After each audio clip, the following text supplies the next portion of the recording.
Calme-toi, Kiki. Calme-toi, Kylian. C'est pas comme si toi aussi tu faisais des passes exceptionnelles en match. Ah si, je me rappelle de ta passe exceptionnelle à Neuer lors de la dernière finale de Ligue des Champions. Même si toi, tu nous expliquais que c'était une frappe.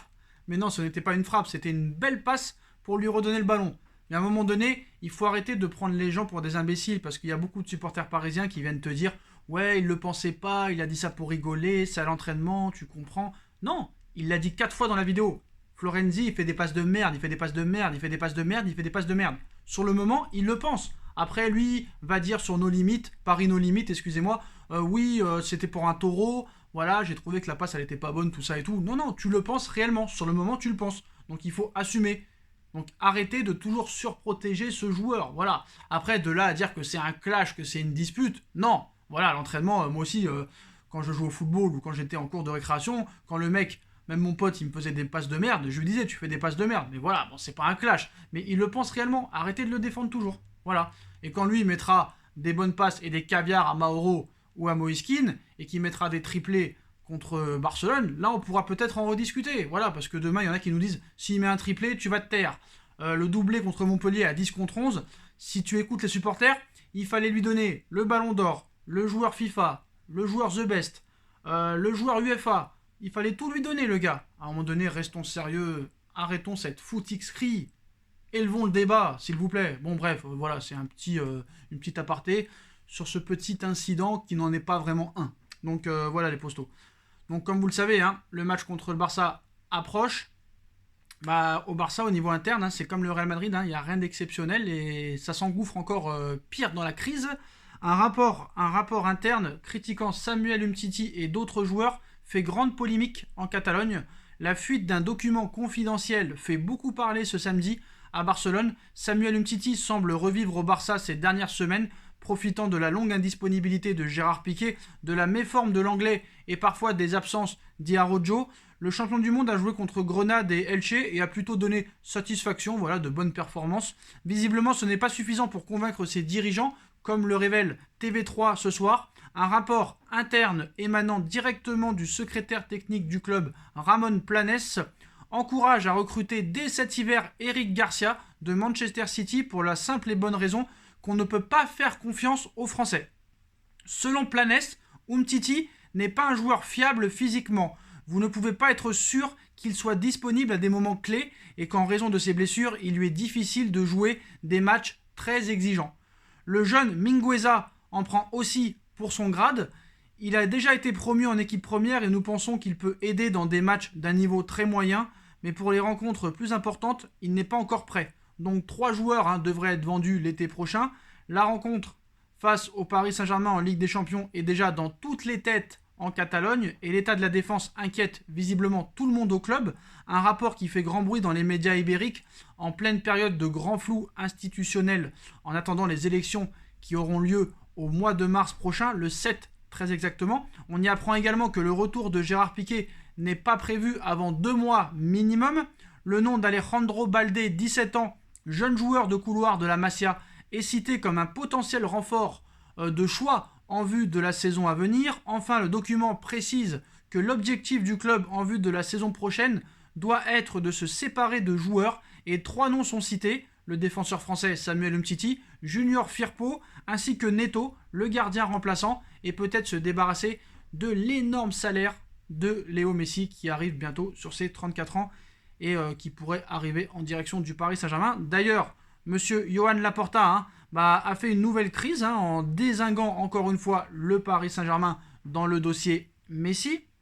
Les grands joueurs comme Messi seront toujours mis sur la liste du PSG. Cette déclaration d'il y a 10 jours de Leonardo dans France Football n'a toujours pas été digérée par Johan Laporta. Le candidat favori à la présidence du Barça en a remis une couche, encore une fois dans les colonnes de l'équipe ce soir. Celui qui a déjà occupé le poste de patron du club Blaugrana entre 2003 et 2010 a de nouveau taclé le directeur sportif du PSG, coupable selon lui de parler d'un joueur qui ne fait pas partie de son effectif. Laporta affirme qu'un dirigeant n'a pas à faire ce genre de déclaration en public. Il cite « Avec tout mon respect, je dois dire que le comportement du PSG ne m'a absolument pas plu. Ils ont manqué de respect au Barça. J'ai toujours suivi avec attention l'évolution du PSG. C'est désormais une équipe sur laquelle il faut compter sur la scène européenne. Mais j'ai été surpris et déçu. J'entends parfaitement qu'un joueur dise qu'il veut jouer avec Léo Messi. Moi aussi, j'aimerais jouer avec lui. Mais qu'un représentant de club le dise, je trouve que c'est déplacé. Cela montre leur manque d'expérience à ce niveau. Il leur reste beaucoup à apprendre dans le monde du football. Je ne sais pas si cette réaction est instinctive ou si c'est une erreur de communication. Pour ma part, j'ai toujours respecté les autres clubs. Si on entre dans ce jeu, il me semble que l'on parle de préjudice au monde du football. Le foot, c'est la passion, il y a de la rivalité. Mais là, on parle d'un joueur qui va jouer un match contre cette équipe. Alors certes, l'harcèlement envers Neymar, envers Marquinhos, envers Thiago Silva, envers Marco Verratti, c'était pas Johan Laporta qui était président à l'époque, mais bien Bartomeu.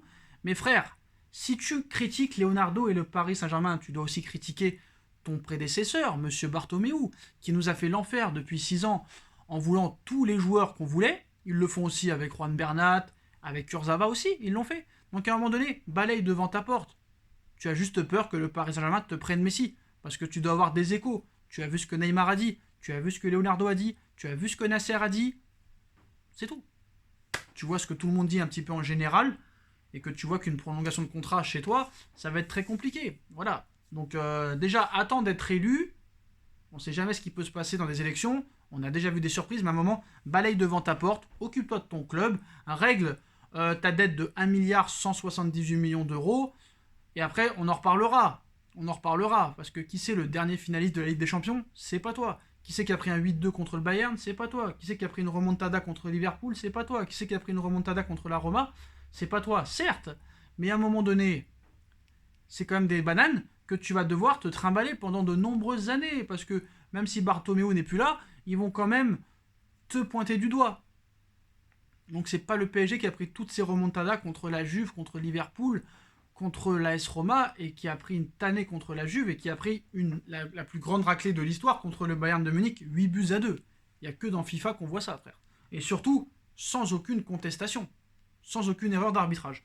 Donc voilà pour le FC Barcelone. Ah bah non, en fait, il y a autre chose. En plus de vouloir Messi, le Paris Saint-Germain accélère dans le dossier Emerson. Leonardo a passé la seconde. C'est un nom qui revient très souvent lorsque l'on parle du PSG de l'autre côté des Pyrénées. Si les premières rumeurs évoquant un intérêt du club de la capitale française pour Emerson pouvaient ressembler à de simples bruits de couloir, elles commencent bel et bien à devenir sérieuses. Si on se fie à de nombreux médias, dont certains très sérieux, Leonardo serait très intéressé par son compatriote. Et la radio Cadena Copé dévoile de nouveaux éléments en cette fin de semaine. Ainsi, le directeur sportif parisien aurait déjà rencontré l'agent du latéral du Betis prêté par le Barça qui reviendra à Barcelone cet été. Sa situation est un peu complexe puisqu'il avait été co-acheté par les deux clubs espagnols et après 2 saisons en Andalousie, il doit arriver en Catalogne en juin prochain. Quoi qu'il en soit, Leonardo est sous le charme et serait prêt à mettre 25 millions d'euros sur la table pour la saison prochaine.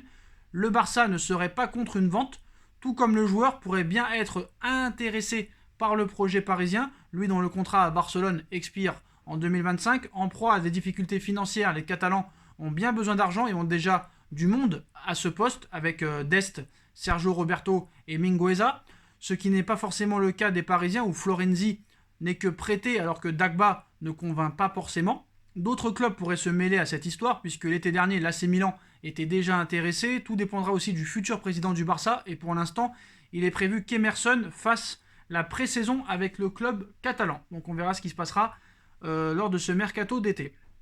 On enchaîne avec le dossier Ali, les Postos. José Mourinho a fait une grosse annonce, vraiment pour Dele Alli. Interrogé sur l'absence de Harry Kane, José Mourinho a nommé plusieurs joueurs pour le remplacer, mais pas Dele Alli. Une bonne nouvelle pour le Paris Saint-Germain qui espère toujours l'attirer dans la capitale avant la fin du mercato hivernal. Donc Ali a été complètement oublié par Mourinho. Harry Kane, l'attaquant vedette des Spurs, s'est blessé à la cheville lors du duel entre les Spurs et Liverpool. Jeudi soir, José Mourinho a évoqué une absence de plusieurs semaines pour l'international anglais et a également mentionné en conférence de presse plusieurs noms pour le remplacer. Il cite « Nous avons Carlos Vinicius, Steven Bergwijn, Lucas Moura, Eric Lamela, Gareth Bale. Et si j'en ai oublié, je m'en excuse. » Étrangement, le nom de Dele Alli ne figurait pas dans la liste des potentiels remplaçants de José Mourinho.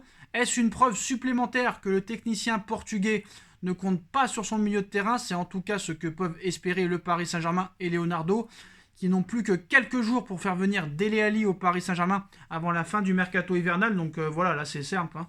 Avec l'arrivée de Pochettino sur le banc du PSG, une tendance semble se dégager. L'ancien entraîneur des Spurs rêvait de ramener au Parc des Princes plusieurs joueurs qu'il avait eus sous ses ordres durant son passage à Tottenham.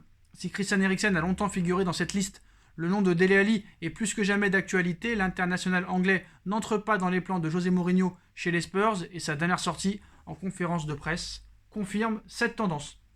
Maintenant, l'information principale de cette vidéo, les postos, ça commence à sentir très mauvais pour Sergio Ramos. Le Real Madrid n'est pas prêt à céder aux demandes de Ramos et ne fera pas de folie pour le conserver. C'est le dossier qui paralyse l'actualité du club merengue. On a beau parler de Kylian Mbappé, de l'avenir de Zidane ou des prestations d'Eden Hazard. Ce qui passionne tout le monde à Madrid, c'est la prolongation de Sergio Ramos.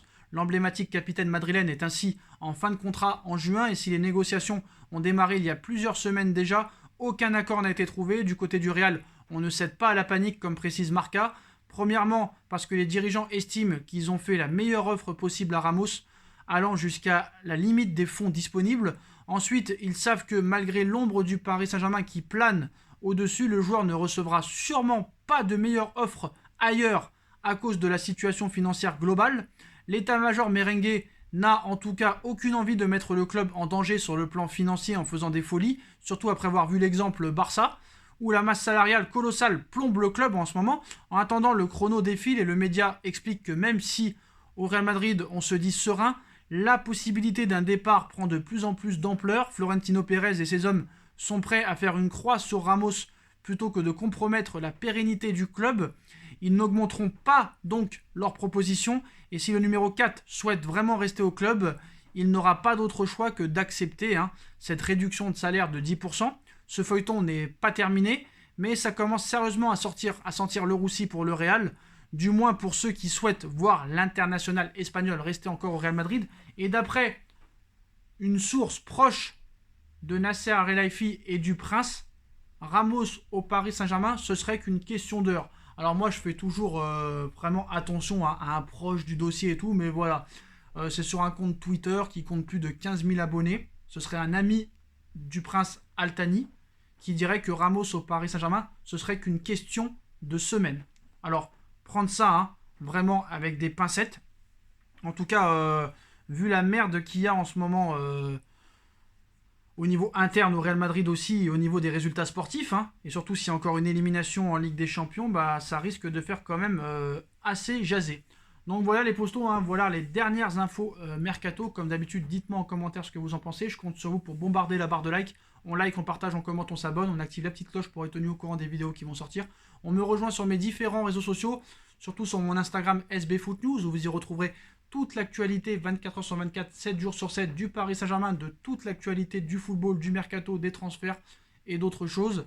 Voilà, vous avez aussi la cagnotte PayPal qui est disponible en lien en description si vous voulez soutenir la chaîne. Ma deuxième chaîne No Feeling, tout est en lien en description les postos. Voilà, je vous souhaite à tous une bonne continuation, prenez soin de vous et à très vite pour une nouvelle vidéo. Tchuss.